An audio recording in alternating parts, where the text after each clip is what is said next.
नमस्कार दोस्तों, स्वागत है आप सभी का हमारे YouTube चैनल पर। आज हम सनातन संस्कृति के सबसे महत्वपूर्ण पहलू यानी 16 संस्कारों के बारे में विस्तार से चर्चा करेंगे।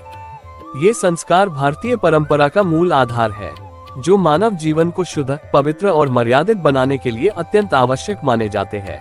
हिंदू पुराणों और वेदों के अनुसार इन संस्कारों का उद्देश्य जीवन को धार्मिक, आध्यात्मिक और सामाजिक रूप से समृद्ध बनाना है। आज हम हर एक संस्कार को विस्तार से समझेंगे और जानेंगे कि ये हमारे जीवन में कैसे महत्वपूर्ण भूमिका निभाते हैं। 1. गर्भाधान संस्कार। गर्भाधान संस्कार विवाह के बाद संतान प्राप्ति की इच्छा के लिए किया जाता है। ये संस्कार इस बात का प्रतीक है कि माता पिता एक योग्य संतान की प्राप्ति के लिए ईश्वर से आशीर्वाद मांगते हैं।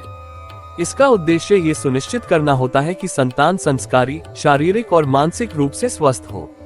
2. पुंसवन संस्कार। ये संस्कार गर्भ के तीसरे महीने में किया जाता है, जब शिशु का लिंग निर्धारित होता है। इसका उद्देश्य गर्भस्थ शिशु की सुरक्षा और उसकी उत्तम विकास की कामना करना होता है। इसे खासतौर पर संतान के स्वास्थ्य और उसकी शारीरिक व मानसिक मजबूती के लिए किया जाता है। 3. सीमंतोन्नयन संस्कार। ये संस्कार गर्भ के 7वें या 8वें महीने में होता है। इसमें गर्भवती महिला की देखभाल और उसे मानसिक रूप से मजबूत बनाने के लिए विशेष अनुष्ठान किए जाते हैं। इस संस्कार का मुख्य उद्देश्य मां और शिशु दोनों के मानसिक और शारीरिक स्वास्थ्य को बनाए रखना होता है। 4. जातकर्म संस्कार। शिशु के जन्म के तुरंत बाद किया जाने वाला संस्कार जातकर्म संस्कार कहलाता है। इस संस्कार में नवजात शिशु का स्वागत किया जाता है और उसके भविष्य के लिए शुभकामनाएं दी जाती है। इसका उद्देश्य ये होता है कि नवजात के जीवन का प्रारंभ शुभ और पवित्र हो। 5. नामकरण संस्कार। जन्म के 11वें दिन या उससे पहले बच्चे का नामकरण किया जाता है। ये नाम केवल पहचान के लिए नहीं बल्कि उसकी जीवन दिशा और व्यक्तित्व को संवारने के लिए भी महत्वपूर्ण माना जाता है। नामकरण संस्कार से शिशु के भविष्य में धर्म और संस्कृति के प्रति निष्ठा बढ़ती है। 6. निष्क्रमण संस्कार। जब शिशु को पहली बार घर से बाहर निकाला जाता है, उसे सूर्य और चंद्रमा के दर्शन कराए जाते हैं। ये संस्कार शिशु के शारीरिक और मानसिक विकास के लिए आवश्यक होता है। इसमें प्रकृति से जुड़ाव और बाहर की दुनिया के प्रति शिशु की जिज्ञासा को बढ़ावा दिया जाता है।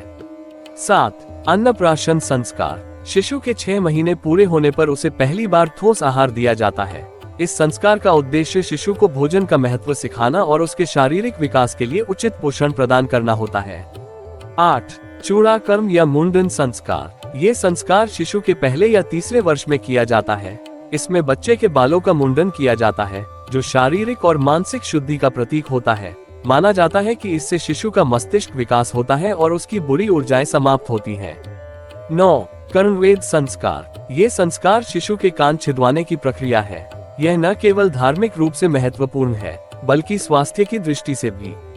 माना जाता है कि इससे बच्चे की सुनने की शक्ति और मस्तिष्क के कुछ तंत्रिका तंत्र विकसित होते हैं।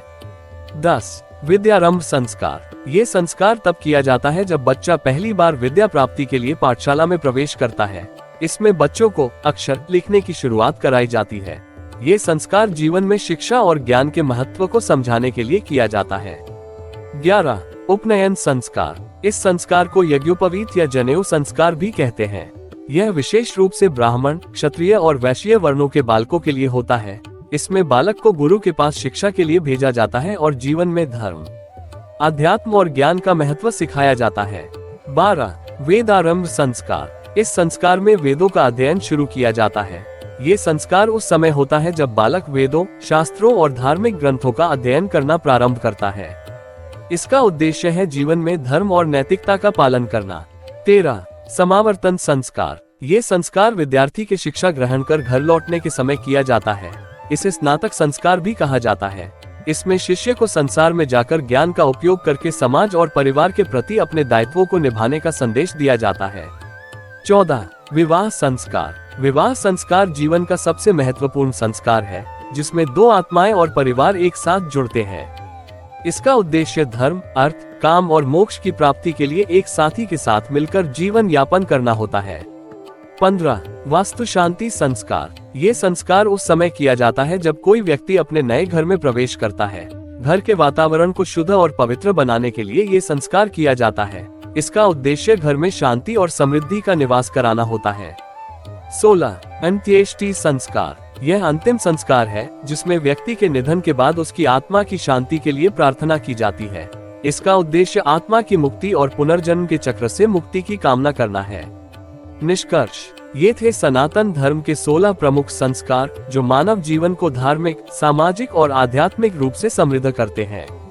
हर संस्कार का उद्देश्य जीवन में शुद्धता, पवित्रता और अनुशासन लाना है, जिससे हमारा जीवन सफल और सार्थक हो सके। अगर आपको ये जानकारी पसंद आई हो तो हमारे चैनल मॉडर्न डिवोशनल ईरा को सब्सक्राइब करें और वीडियो को लाइक करें। आपके कमेंट्स और सुझाव हमारे लिए बहुत महत्वपूर्ण हैं। धन्यवाद। सत्य सनातन धर्म की जय।